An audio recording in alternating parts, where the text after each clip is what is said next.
Hello students, पिछली class में हमने पढ़ा था बीटा और गामा फंक्शन के बारे में।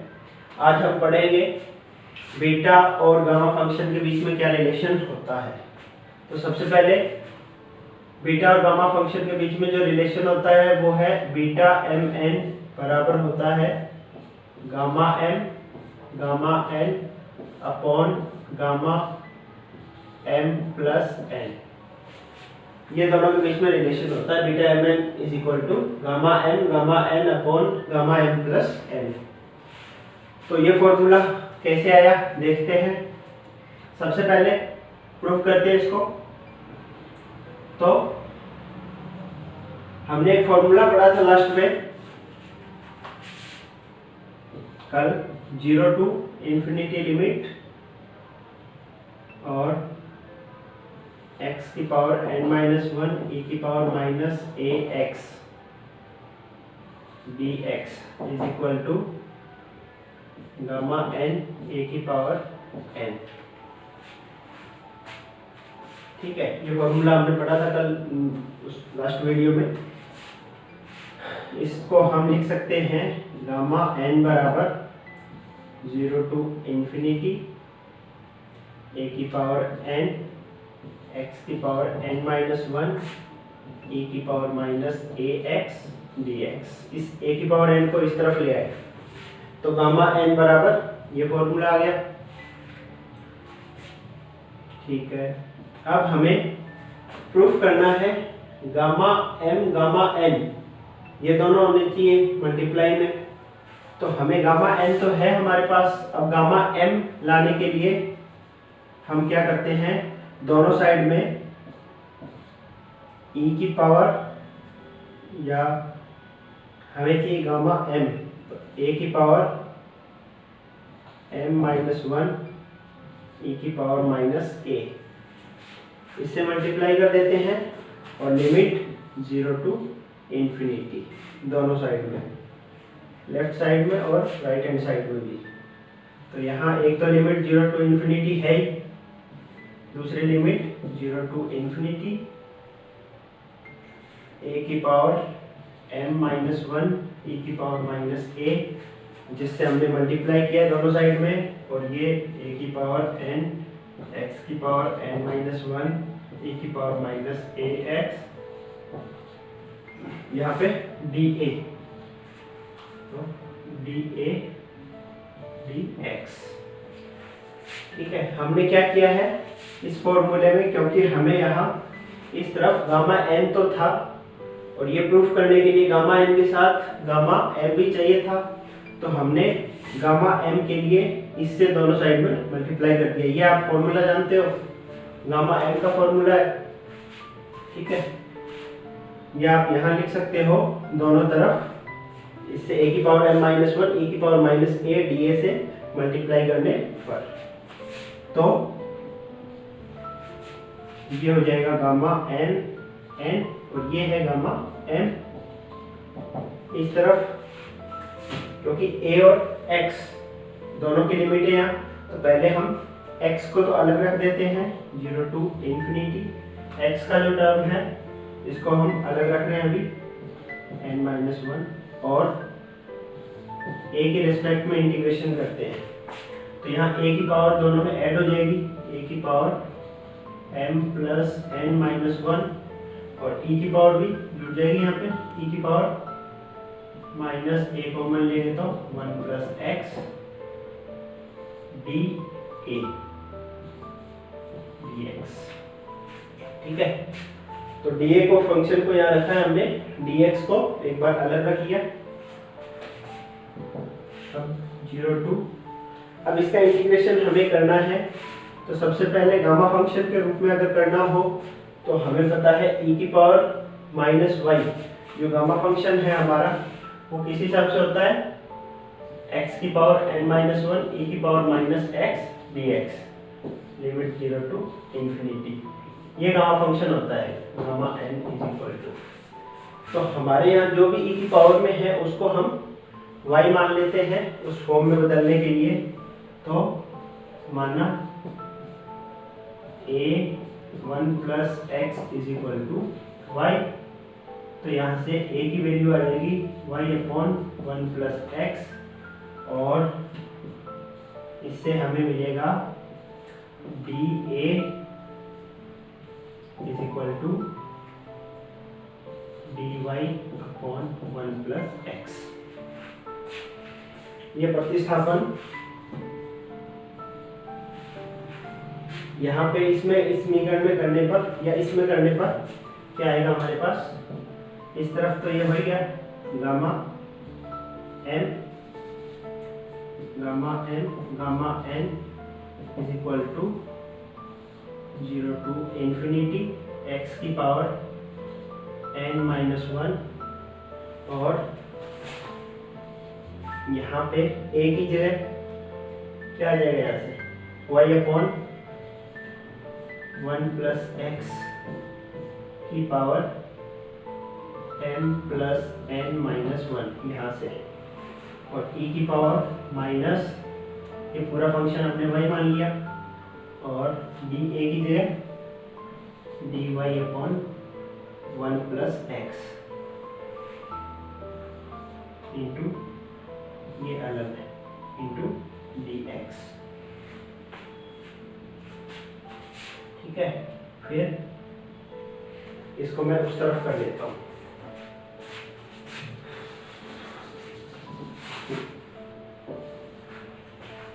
अब हम इस तरफ गामा n = ये जो 1 + x की पावर यहाँ पे क्या है m + n-1, और एक पावर यहाँ से जुड़ जाएगी 1 + x की, तो ये 1 + x की पावर हो जाएगी m + n, और उसको हम इधर x की तरफ रख देते हैं अलग से, तो 0 to infinity x की पावर n-1 तो था पहले से, अपॉन 1 + x की पावर m + n। ये जो 1 + x की पावर, इन दोनों को जब आप गुणा करोगे तो m + 1 आ जाएगी इसकी पावर। अंदर यहाँ से क्या बचेगा, यहाँ से हमारे पास बचेगा y की पावर m + n-1 e की पावर -y dy, यहाँ लिमिट भी थी इसकी 0 to infinity dx। अब ये फंक्शन पूरा क्या है, हमने पढ़ा था फॉर्मूला, ये कौन सा फंक्शन बन गया, गामा फंक्शन। तो ये तो हो गया 0 to infinity, या उसको मैं पहले लिख देता हूँ, ये कौन सा फंक्शन हो गया, गामा m + n। आपको बताया मैंने, इसकी पावर -1 e की पावर में ये माइनस में हो, अगर इस प्रकार का कोई फलन हो तो वो गामा फलन होता है। और गामा फंक्शन में क्या होता है, इसकी जो पावर है उसमें एक जोड़ के हम उसको गामा फंक्शन में लिखते हैं। तो ये होगा गामा, इसमें एक जोड़ोगे तो m + n, तो ये गामा m + 1 n, और ये जो बच गया वो है 0 to infinity x की पावर n-1 अपॉन 1 + x की पावर m + n dx। इसको अलग लिख दिया x वाले फलन को। अब इसको इधर ले आओ बट्टे में, तो ये हो जाएगा gamma n upon gamma m + n = और ये फलन क्या होता है, आपको कल बताया था मैंने पिछली क्लास में, बीटा फंक्शन की जो सेकंड फॉर्मूला जो लिखवाया था वो यही था। तो ये है बीटा mn। तो हमने ये प्रूफ कर लिया कि बीटा mn बराबर होता है gamma m into gamma n upon gamma m + n। ठीक है, तो ये बीटा और गामा फंक्शन में रिलेशन होता है। बहुत इंपॉर्टेंट सवाल है, मतलब हर आप जितने भी एग्जांपल आप करोगे लगभग में ज़्यादातर में हम ये करेंगे कि बीटा का जो भी कोई फंक्शन है उसको हम गामा फंक्शन में इस फॉर्मूले से कन्वर्ट करेंगे और फिर हम उसको सरल करेंगे। कल हमने पिछली क्लास में हमने देखा था कि गामा 1 की वैल्यू हमने फाइंड की थी क्या आती है और उसका मान 1 आता है। आज हम गामा 1/2 इसकी वैल्यू क्या आएगी वो देखते हैं। गामा 1/2 की वैल्यू क्या होती है। ठीक है, इसकी वैल्यू पहले तो मैं डायरेक्ट बता ही देता हूँ आपको, ये याद रखना है आपको सीधा ही। पहली बात तो गामा 1/2 की वैल्यू होती है √पाई। अब ये वैल्यू आती कैसे है वो देखते हैं। तो हमारे पास जो फॉर्मूला अभी जो हमने सिद्ध किया, beta mn is equal to gamma n upon gamma m plus n। इसमें m बराबर n बराबर 1/2 रखने पर, m और n की जगह 1/2 रखने पर यहाँ हमारे पास, पहले इसको लिख रहा हूँ मैं, तो ये हो गया gamma 1/2 gamma 1/2 upon gamma 1/2 plus 1/2 1 is equal to beta 1/2 gamma beta 1/2। ठीक है, m और n की जगह हमने 1/2 रख दिया दोनों जगह। तो यहाँ गामा 1 की वैल्यू आप जानते हो, कल हमने देखा था 1 होती है, और ये हो जाएगा गामा 1/2 का स्क्वायर ऊपर तो, और नीचे इसकी गामा 1 की वैल्यू 1। इस तरफ बीटा 1/2 बीटा 1/2। तो कल हमने जो बीटा फंक्शन पढ़ा था उसमें जो इसका थर्ड फॉर्मूला था, याद होगा आपको, क्या था थर्ड फॉर्मूला? 202 π/2 sin 2m-1, है ना। बीटा mn का फॉर्मूला था sin 2m-1 theta cos 2m-1 theta d theta. तो m और n की जगह 1/2 है, तो 2m, m की जगह 1/2 minus 1 theta cos 2n, n की वैल्यू भी 1/2 माइनस 1 थीटा d थीटा। ठीक है, बीटा फंक्शन का जो थर्ड फॉर्मूला था वो लगाया मैंने यहाँ पे, और m और n की जगह 1/2 रख दिया। 202 π/2, ये कितना हो जाएगा? 2 से 2 कट जाएगा, 1 माइनस 1 0 sin 0 cos 0, जिसकी वैल्यू 1 होती है, तो 1 इंटू डी थीटा। जब इसका इंटीग्रेशन करेंगे हम तो यहाँ से क्या आएगा? थीटा, और इसकी लिमिट 0 to π/2, और आगे सरल करेंगे तो ये हो जाएगा 2 इंटू यहाँ से π/2, और कट करोगे तो 2 से 2 कट जाएगा, पाई। तो इस फंक्शन की वैल्यू पाई आ गई, यानी हमारे पास गामा 1/2 का स्क्वायर है वो आया है पाई। तो गामा 1/2 की वैल्यू √पाई। ठीक है, ये भी कई बार परीक्षाओं में पूछा जाता है, सिद्ध करने में पूछा जाता है, ये गामा 1/2 बराबर √पाई होता है, सिद्ध करो। तो ये इस तरीके से करना होगा हमें। इसके बाद एक और फॉर्मूला है,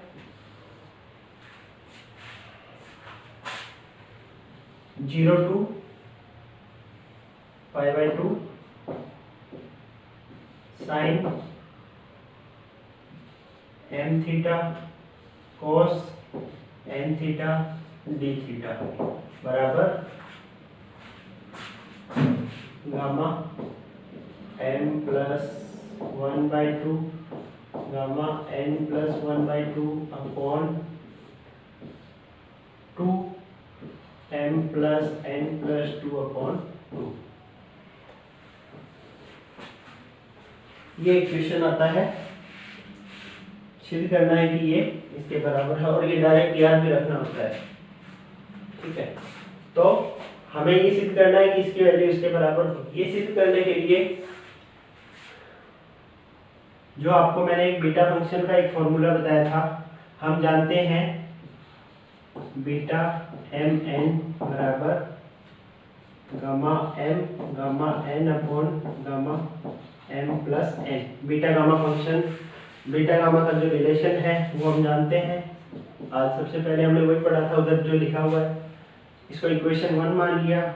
इक्वेशन 2 में बीटा mn का जो थर्ड फॉर्मूला हमने कल पढ़ा था, 202 π/2 sin 2m-1 theta cos 2n-1 theta d theta. जो कल हमने पढ़ा था बीटा फंक्शन का थर्ड फॉर्मूला, वो ये हो गया समीकरण नंबर 2। दोनों को इक्वेट करेंगे, बराबर रखेंगे, तो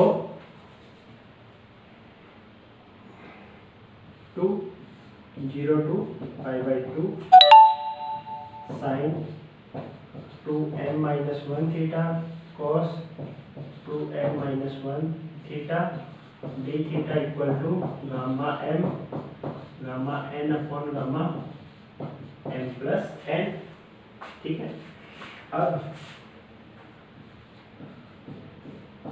यहाँ m बराबर m प्लस 1/2 तथा n बराबर n प्लस 1/2 रखने पर, यानी इसमें हम m की जगह m प्लस 1/2, क्योंकि हमें जो प्रूफ करना है उसमें आप देख सकते हो यहाँ m की जगह m प्लस 1/2 है, n की जगह n प्लस 1/2। ठीक है, तो हम m और n की जगह m प्लस 1/2 और n की जगह n प्लस 1/2 रखते हैं। तो इस तरफ क्या हो जाएगा, इस 2 को हम उधर बटे में भेज देंगे, तो 0 to π/2 साइन, अब यहाँ 2m, m का जब 2 से मल्टीप्लाई करोगे, या सीधी पहले वैल्यू रख देता हूँ 2m, m की जगह m plus 1/2 minus 1 theta cos 2, यहाँ n होता है, n की जगह n plus 1/2 minus 1 theta d theta equal to gamma n plus 1/2 gamma n plus 1/2 upon gamma m और n की जगह ये वैल्यू रखोगे आप, और इनको जब जोड़ोगे तो ये आएगा m प्लस n प्लस 2/2। और ये जो 2 था इसको भी उधर बटे में भेजते हैं, ये 2 यहाँ पे आ जाएगा। ठीक है, और इसको जब सरल करोगे आप, 2 से ये 2 कट जाएगा, 1 से 1 कट जाएगा, तो ये आएगा 0 to π/2 sine m theta cos n theta d theta is equal to gamma n plus 1/2 gamma n plus 1/2 upon 2 m plus n plus 2/2। ठीक है, तो एक ये फॉर्मूला होता है जो हमें याद रखना है। ये काफ़ी महत्वपूर्ण फॉर्मूला है। आप कैलकुलेशन, जो इंटीग्रेशन की जो कैलकुलेशन है उसको बहुत कम कर सकते हैं हम इसकी सहायता से। जैसे एग्जांपल के लिए, अगर हमारे पास कोई ऐसा क्वेश्चन हो 0 to π/2 sine cube theta cos square theta d theta, अगर ये क्वेश्चन आ गया तो अगर नॉर्मल तरीके से हम करेंगे तो ये काफ़ी लेंथी क्वेश्चन हो जाएगा, पर अगर हम गामा फंक्शन की हेल्प से करेंगे तो यहाँ पे m की वैल्यू 3 और n की वैल्यू 2 है, तो यहाँ पे m और n की जगह 3 और 2 जब रखोगे तो ये हो जाएगा गामा n प्लस 1 यानी 3 plus 1/2 gamma n plus 1/2 upon 2 gamma m plus n plus 2 upon 2, यानी ये हो जाएगा गामा 2 गामा 3/2 अपॉन 2 गामा 7/2। ठीक है, तो यानी काफ़ी इजी हो जाता है ये। अब गामा 2 की वैल्यू आप जानते हैं फैक्टोरियल 1 के बराबर आएगी, क्योंकि gamma n plus 1 factorial n के बराबर होता है, तो इसकी वैल्यू 1 हो जाएगी गामा 2 की। और इनको जब हम सरल करेंगे तो 3/2 ये तो घट गया। अब 3/2 को हम क्या लिख सकते हैं, 1/2 गामा 1/2, और नीचे 2 तो है ही, इसको लिखोगे 7/2 को हम लिख सकते हैं 5/2 गामा 5/2, फिर गामा 5/2 को अगली लाइन में 3/2 गामा 3/2, और फिर गामा 3/2 को 1/2 गामा 1/2। अब गामा 1/2 कट जाएगा, ये 1/2 कट जाएगा, बाकी जो वैल्यू बची उसमें 2 से 2 कट जाएगा, यानी 2/15। ये वैल्यू आ जाएगी। तो कितना इजी हो जाएगा ये सवाल हमारे लिए। नेक्स्ट इसमें जो है अगला क्वेश्चन, उसमें हमें दे रखा है प्रूफ करना है बीटा एम एन बराबर होता है beta M plus 1 comma N plus beta M comma N plus 1। ये दोनों बराबर होते सिद्ध करना है। तो सबसे पहले बीटा एम एन का जो फॉर्मूला गामा की टर्म्स में अभी पढ़ा था हमने, gamma N upon gamma M plus N, और बीटा एम प्लस 1 एन, इसकी वैल्यू देखते हैं। तो एम की जगह M plus 1 gamma M plus 1 gamma N upon gamma M plus N plus 1। ऐसे ही beta M comma N plus 1, इसकी सेकेंड टर्म की वैल्यू देखते हैं। तो gamma N plus 1 upon gamma M plus N plus 1, तीनों की वैल्यू लिख दी आपने। अब उसमें लिखते हैं, तो राइट हैंड साइड में रखते हैं बीटा एम प्लस 1 एन, इसमें जब रखोगे ये वाली वैल्यू, ये हो जाएगा gamma M plus 1 gamma N upon gamma M plus N plus 1 plus second term beta m n plus 1, यहाँ ये लिखेंगे तो gamma N plus 1 upon gamma M plus N plus 1। ठीक है, LCM gamma M plus N plus 1, तो यहाँ दोनों एक साथ आ जाएंगे, gamma M plus 1 gamma N plus gamma M plus 1। इस गामा एम प्लस 1 को m gamma N plus gamma m, और इस गामा एन प्लस 1 को एन गामा एन लिख सकते हैं हम। और नीचे है, इसको भी हम क्या लिख सकते हैं, m plus n gamma M plus n. पढ़ा है हमने फॉर्मूला, गामा एन प्लस 1 को हम एन गामा एन लिखते हैं। तो वैसे ही हमने इसको ऐसे लिख दिया। अब इन दोनों में ऊपर गामा एन कॉमन ले लो, तो बचेगा एम प्लस एन, और नीचे है m plus n gamma M plus n. ये एम प्लस एन से एम प्लस एन कट जाएगा, और जो बच गया वो क्या है, gamma N upon gamma M plus n, यानी बीटा एम एन। तो ये प्रूफ हो गया कि ये वाली जो वैल्यू है ये बीटा एम एन के बराबर है।